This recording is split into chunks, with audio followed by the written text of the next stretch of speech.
Howdy folks, welcome back to the channel. You're watching Rowdy Muscle Velasquez Dirt Road Derelicts, and today we've got our work cut out for us.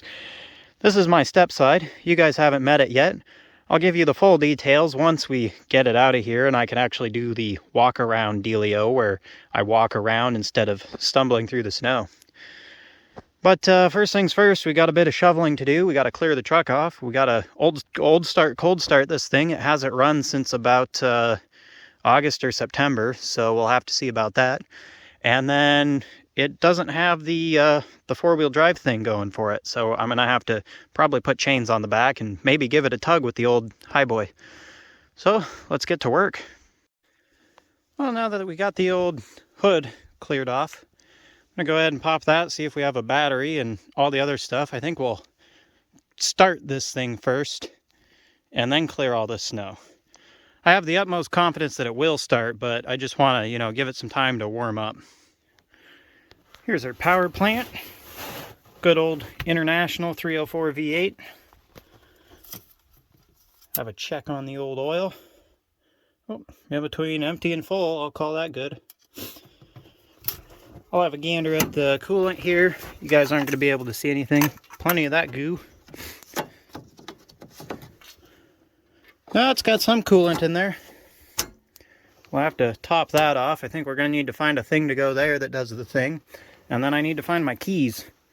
And we can see if this thing will start. Well, I went ahead and altered the plan. Decided I'd just clear all the snow out.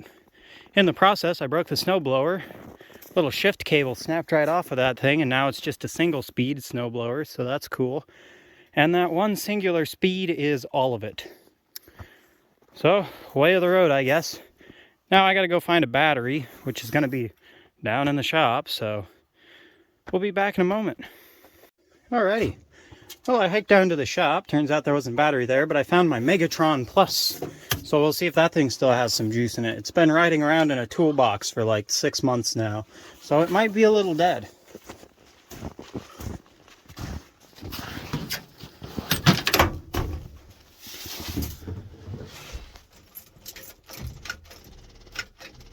Oh yeah, she's nice and drained down. Guess I'll go find the jump pack. Well, we got the old jump box here. Giving her. I got the air cleaner off. We're going to see if there's any fuel in the float bowl there. Nope. Thing's empty, so we're going to have to bottle feed this thing to get it started here. So I'll have to round up some gas. Alrighty, got some gas here in this old ATF bottle, and we'll just kind of, liberally apply it. Store that there.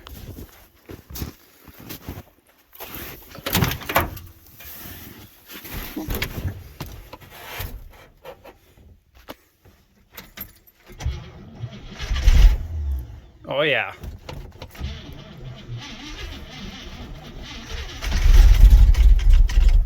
Oh yeah, she's not very happy, but cranking slower than all get out, but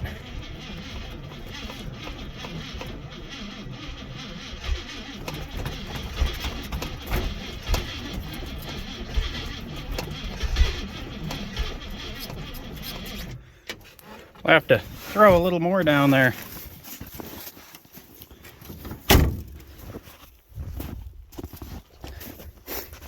You see, it's not a proper snowbank start unless you've got the snow shoveled right up to the top of the fender. That's how you know it's a real snowbank start.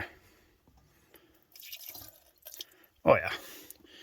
And you want to spill the gas all over, so when it backfires, it really just catches everything on fire. As you'll notice, I took the paper air filter element out of there so that doesn't catch on fire too.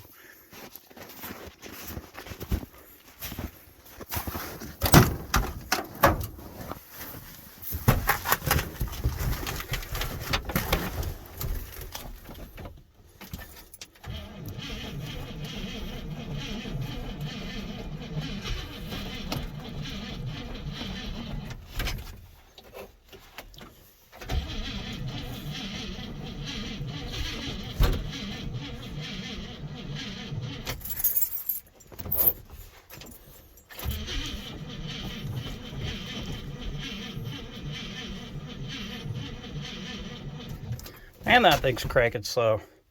Well, I guess I'll let the jump pack do its thing for a couple minutes and then we'll try it again. I might have put too much gas down there, but, you know, she'll be all right. Well, the Megatron's kind of letting us down, so I figured we'd try the Legend out of the highboy there. Spill that everywhere. Again. Let's see if this thing will zing over a little faster.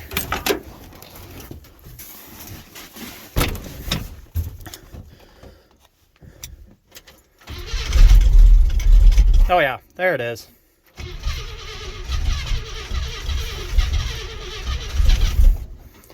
The old interstate battery got kind of weak, I guess. Figures it's been sitting in a toolbox all winter.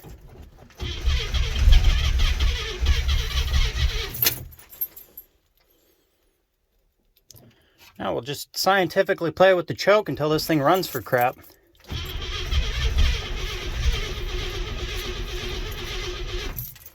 She's asking for more gas. Hold on.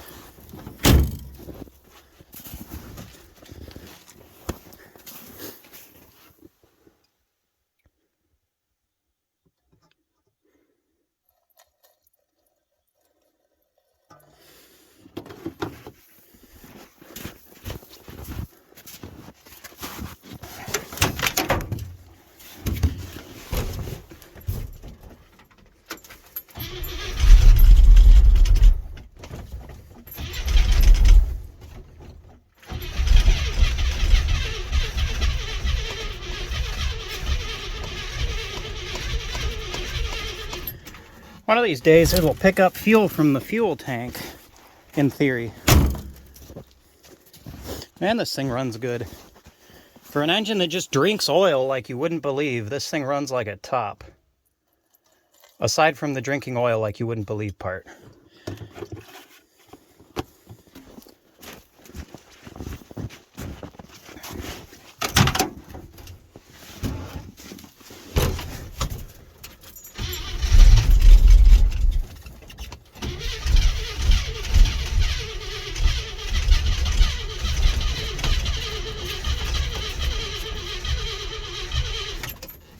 Well, let's see if it's got any fuel in the carb bowl yet.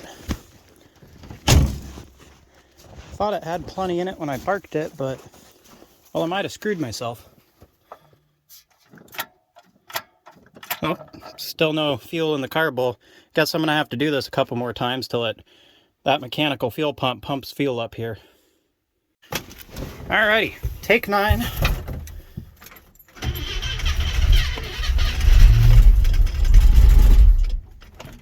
Oh, she's got oil pressure already.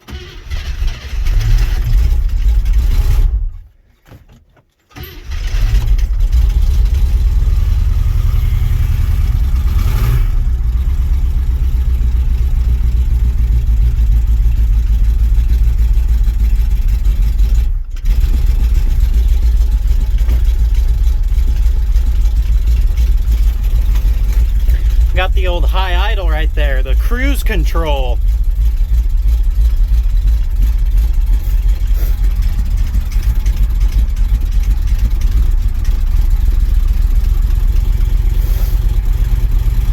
You want the exhaust to waft up so you can smell the air-fuel mixture. That's how you know when to turn the choke off.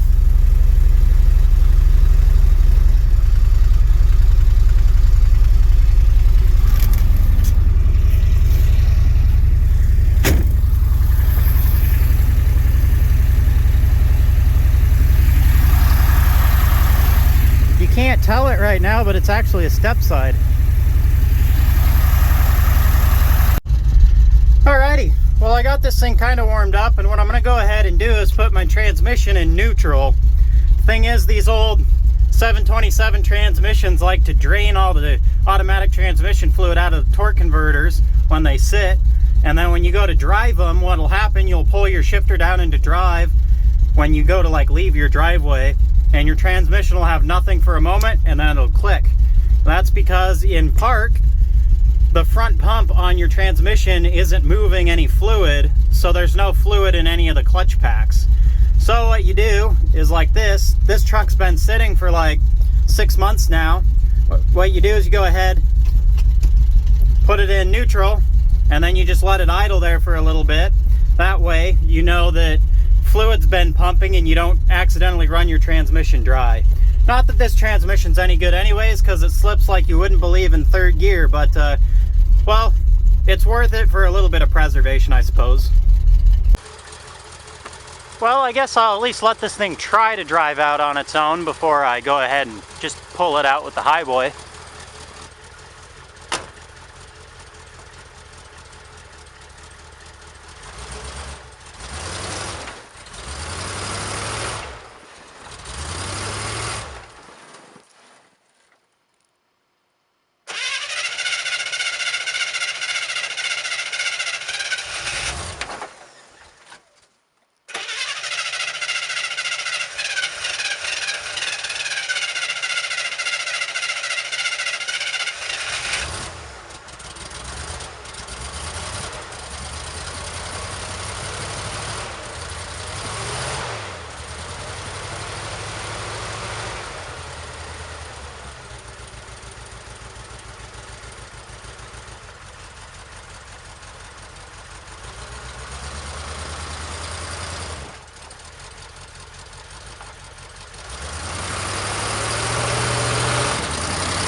Well, how about that? She did it on her own. Didn't even need the chains, which is good. I don't think I even have chains that'll fit 31 1050s.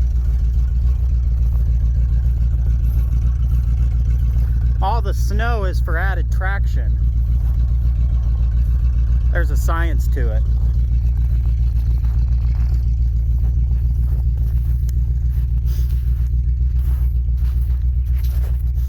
As you might be able to tell from the black snow, this thing is running really rich. Well, the heater still works, so that's good. I can sort of see through this little peephole.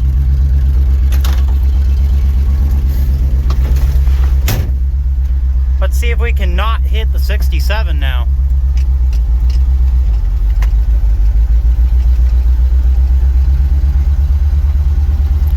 Oh yeah, this thing has a lot of traction, goodness. All that snow in the back really helps out.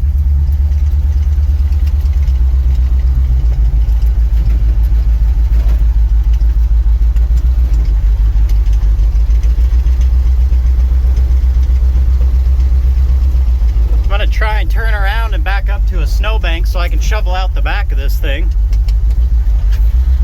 And then I can give you guys a proper tour of it.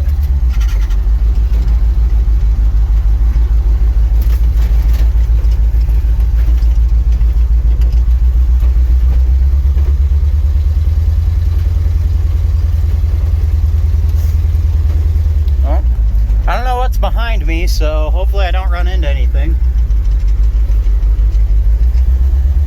Oh, I think I'm gonna miss that truck, so that's good. This will just go till it stops moving. That would be right there. Ah, perfect. Now I'm gonna go ahead and shovel off the snow on the roof there, and I'll give you guys a proper tour. Do you want to know what the greatest thing about these old International engines is? They can be absolutely clapped, worn out. This engine right here, I daily drove this truck last summer to a field job I was doing. It was about 100 miles away, so I was driving this truck like 300 miles a week, which isn't a whole lot, but in those 300 miles, this thing would drink all of its oil. This engine's completely worn out. It has like basically no compression left to it, and I did head gaskets last spring because I thought, well, in fact it was putting oil into the coolant. It no longer does that, and so that's why I did the head gaskets. But this engine's still just completely worn out, and these engines will be just clapped.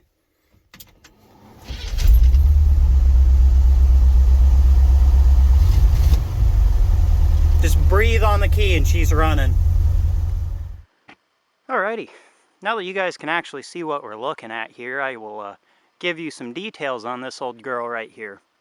So this is my step side. It is a 1972 International Harvester 1110 model. And to my knowledge, the 1110 model was the heavy half-ton pickup that International made. And the distinction between their two half-ton trucks was the 1010 model and the 1110 model. They both had 5-lug wheels, but the 1110, like this one, has a solid I-beam front axle, and the 1010 trucks had independent front suspension. They had, I think it was a torsion bar setup actually. I haven't worked with one really, so I wouldn't really know, but I do know a lot about this truck. So it has an I-beam with leaf springs on the front, and originally it had a Dana 44 in the back. I got this truck in 2019, fall of 2019, so coming up on 4 years ago. And in the spring of 2020, I got this thing all fixed up, and I daily drove it that whole summer. And then I parked it because the pinion seal and the pinion gear on my Dana 44 rear axle were completely clapped. They were worn out. This thing leaked so much gear oil. It was unbelievable. And what I went ahead and did there is I swapped in a 9-inch Ford rear axle. You guys can't see that at all, but that's definitely a 9-inch. Out of a 1972 Ford F100. It was pretty much a bolt-in swap that I did myself. And, well, I did it pretty janky. I reused the U-bolts off of the parts truck that I got this rear axle from. So this thing actually has helper springs now because the U-bolts were longer. So that was something that I did there. The old drum brakes on this thing were unbearable. Like, I could not stop this truck. And if you guys know me, I like old things and I like original things. And like with my 67 Highboy, I'm still running the original drum brakes on that truck all the way around. And I have no issues with that thing, but this truck was just terrible. And so, if you can see in there, that is a TSM disc brake swap kit for this truck. It was a pretty slick swap, bolted right on, and it only needed a couple odds and ends. Like, I had to use a 1010 International master cylinder and brake booster to swap onto this truck, and a proportioning valve, but now these brakes work great, and they seem to work great with that 9-inch rear end. I power steering swapped this truck. It was originally a manual drum brake, manual steering truck, and now it has power steering, power disc brakes.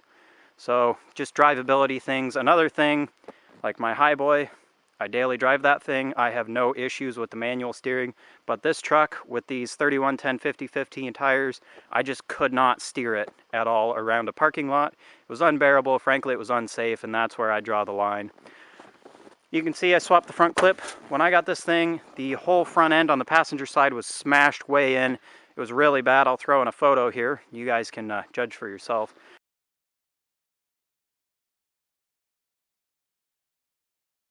And so now I've got this front clip. This front clip was camo. That's why it's primer gray, because I didn't want a camo front clip on my nice green pickup. Give you guys a nice tour of the old International step-side bed.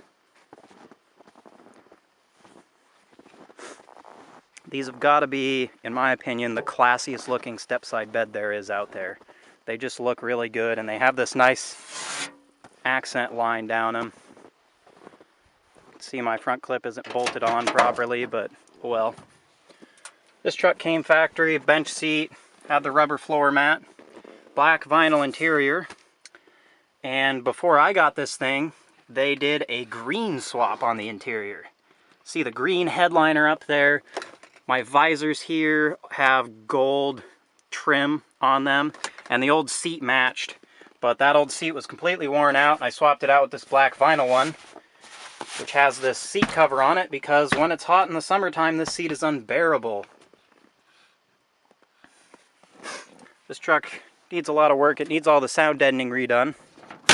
All the sound deadening in the doors fell down to the bottom, so I need to do some kill mat or dynamat or something in here and on the roof and all over the floor, so this thing's a little more fun to drive. I should also patch the holes in the floor, but you know, Oh well. Alrighty. And a few more of the nitty-gritty details for you guys that are curious. This is a 304 V8 international engine. Somebody before I got it put this 500 CFM Holley carburetor. I am not a fan at all. This thing runs terrible, and I need to do something about that, so I'll probably be diving into that this summer. This engine drinks oil like you wouldn't believe. Like I said, I did the head gaskets, and that solved the oil partying with the coolant issue, but that did not solve this engine drinking oil issue. This thing has terrible blow-by. This engine's clapped. So I'm hoping the engine up there in my Travelette that was in last week's video will be nice. I can refresh it, throw it in here, put all these accoutrements on that engine. My distributor, plug wires, plugs, all that stuff. I'm super cheap and probably won't replace the spark plugs. I did new heater hose when I did the head gaskets. I actually lapped the valves and did new valve seats. Just quick, dirty, cheap stuff right there to help this thing run a little better. So all that's good in these cylinder heads, but like I said, this thing, I drive it 300 miles a week and it was just drinking all of the oil. So that's a little unlivable for me. But what's more unlivable is the transmission that seems to be slipping or losing hydraulic pressure in third gear. I need to go ahead and diagnose that because it feels like it's slipping. It doesn't actually give you a 1-to-1 gear ratio in third gear, so we're going to dive into that. I actually have another transmission. If you don't know, this automatic transmission in this truck is a 727 base. What it is all of the Chrysler 727 automatic transmission internals in an International Harvester case. So this bolts up here, but all the internals are the same as a Chrysler 727, which is pretty neat because those parts are super readily available and there's a lot of upgrades I can do to this transmission if I feel like it. There you can see my power steering swap. All of my power steering stuff came off of all of this stuff came off of International Travelalls. And the steering box is off a 72 1110 Travelall, and the power steering pump and bracket, I think, are off of a 73 or 74 Travelall. It actually, if you don't watch out, it will come up and nick the coolant reservoir here, which isn't good. It does that because the engine mount's completely worn out. I need to do something about that. Currently, it's just a ratchet strap, you know. It works. Not gonna lie, it's not perfect, but, you know, way of the road. There you can see my brake booster and master cylinder. Those, like I said, are off of a 1974 International 100 pickup Travelall. This came off a Travelall, and that was the independent front suspension half-ton vehicle with disc brakes in the front. So this is a drum disc master cylinder, and then the proportioning valve is hiding over there. There it is. All that stuff is like direct bolt-on off of the 1974, which is super cool. And one of the things that I liked about this TSM kit was that it utilized international parts, and then the calipers are actually like whatever the late 70s Chevy cars are called. I know an El Camino caliper is what this is. So it was a pretty slick kit, and I'm pretty happy with it. The truck stops now, so I don't feel like I'm dying. So, yeah, that's the step side. This is my hot rod, I call it. It's my weekend cruiser, my kind of fun truck. You can see I gave it the name, the IHMT. I gave it that because Roadkill had the original muscle truck, and then they had the Ford muscle truck, and they had the Mopar muscle truck. And those were the original muscle truck, and then the FMT, and then the MMT, the Mopar muscle truck. And I call this the International Harvester muscle truck. So it's an American-made pickup, little two-wheel drive, sporty, V8 automatic. And when it zips, it's pretty good. So yeah, just kind of a fun thing that I call it. Usually I just call it the step side because it's my only step side. Alrighty. Well, a kind of funny thing that happened today. I'd planned on getting the step side out anyways, but I was at the dump earlier and found this thing here. I have no idea what it is, to be honest. I think it's a Chevrolet of some sort, if I can get my camera to focus. It's actually bored over. You can kind of see the 40 over stamp on the pistons. Camera's not going to focus at all. It's 40 over. It's got this brass oiling tube and this funny logo here. So, you know, if you guys know what in the world this thing is, go ahead and comment down below. I was going to go ahead and knock the pistons out, and we use them for trophies in our annual car show. So I usually, when I'm at the dump, I keep a lookout for pistons or engines with pistons in them. And, well, if they're light like this thing, I actually threw this thing up on the flatbed here. I had no sweat doing that. This thing's actually pretty light. It's actually got numbers here. It says F391935. I don't know if that's like 39th week of 1935 or what. Like I said, I have no idea. It's got a brass oiling tube up here. That broke off. Somebody took the crankshaft out of this thing and threw it out at the dump, so I figured it was kind of junk, but like I said, I saved the pistons. We use them for trophies in our car show. Everybody really seems to like them. And while I've got the step side out here, I'm going to go ahead and throw this thing in the back there because what with all the snow, it's hard for me to put this in my engine pile. So yeah, like I said, if you guys know what in the world this thing is, comment down below. Like, I think it's a Chevy, but it could be some kind of industrial engine. I think, like I said, I think the secret to what this is in that logo there. I think it says tag. Beats me. I'm completely unfamiliar with what that is. It could be like an industrial engine for a power plant or something. There's a lot of stuff like that up here in Alaska. There we go. We call that added traction right there. In fact, there's more traction over here. This is my extra slant 4 engine for my Scout. This engine's actually completely junk, but while I'm holding on to it because I don't like to throw things out. Well, I talked the folks into letting me use the old skid steer and got the step side a nice pad to park here. The old service truck here looking majestic. Can't wait to get the gin poles on this thing. It's going to be pretty sweet. Sunset's cool too. So we'll go ahead and probably razz the step side around the yard a little bit, and then we'll put her back in her hole here. But first things first, I wanted to talk about a little bit of a special occasion and kind of the reason why why I'm doing this video. Earlier this week, my YouTube channel here, Ratty Muscle of Alaska's Dirt Road Derelicts, we hit the big 1,000. That means that 1,000 of you guys actually wanted to subscribe to this channel. And I cannot thank any of you guys just enough. That is just amazing that so many of you guys wanted to watch this channel. And I figured today I'd break out my favorite little rattle trap pickup here, give you guys a bit of a walk around. You guys are going to see a lot of this truck in the future. Once the snow starts going, I've got engine and transmission changes planned and all kinds of other malarkey and whatnot. And then I want to make this thing just a fun road trip truck. Since I can only really drive it in the summertime, unlike my Highboy, which is 4-wheel drive, of course. I could drive this thing in the wintertime if I put a lot of weight in the back. But the unfortunate thing is I live on a hill, and everybody I go to visit, they all live on hills. So every time I'd go anywhere, I'd have to put chains on this thing. And that's just a huge pain, to be honest. I'm not even going to, think about it or bother with it. But, anyways, yeah, you guys are going to see a lot of this truck. And we hit the big 1,000, and that's just amazing. I started making regular videos back in, it was July or early August, I think. And, so it's only really been like 7 or 8 months or something, and this amount of growth is just amazing. Anyways, let's fire this thing up. We'll rally her around the yard for a second, and then I'll go ahead and bag it back into its hole, and we'll call it a day.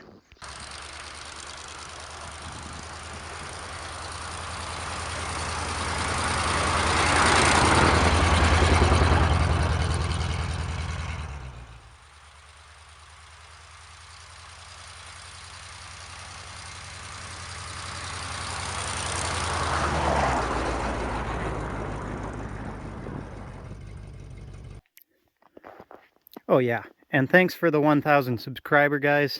I can't thank you enough. Here's to the next 1,000.